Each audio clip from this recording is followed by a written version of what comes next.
Here is Guenter Noé with a new ISGE podcast.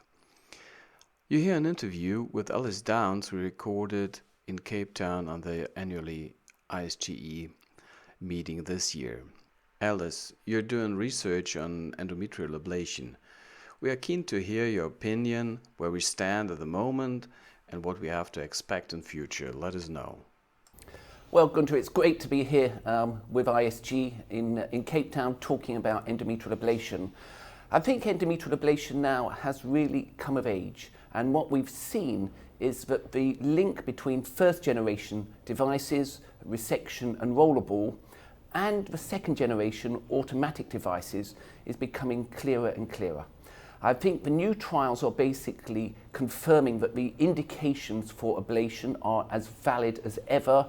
In other words, heavy menstrual bleeding in the absence of significant intrauterine pathology. But we know that with ablation devices, we can now deal with small fibroids up to 2 to 3 centimeters submucous myoma. And it gives us an excellent opportunity to give women another option for the management of their heavy menstrual bleeding. What do you think is the dimension of replacing hysterectomy by this technique? Well, of course, the passion and the right thing is for women to have a choice. And if a woman really believes she wants a hysterectomy, that has to be her choice. But in my experience, most women don't want a hysterectomy. They want an effective treatment that will significantly reduce heavy menstrual bleeding. We know from a meta-analysis that we can reduce menstrual bleeding by at least 60 to 70% for the majority of women. And the chance of avoiding hysterectomy within 5 years is 90%. So really, we're giving very good treatment options for women who obviously have completed their families, who wish to avoid hysterectomy. Yes, not 90% is a huge number, but I think it's a good goal to reach it.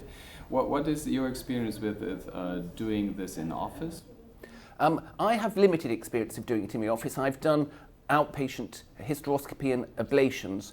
I don't think we've quite got the perfect outpatient ablation technique yet. All the techniques can be used in the outpatient setting, and there is good data. The question is, I want patients not to have to get through the procedure. I want them to actually find that it is a relatively painless procedure that they have done. And it's all down to patient choice, patient population. But in my experience, most of the ablations I do are done under general anesthesia.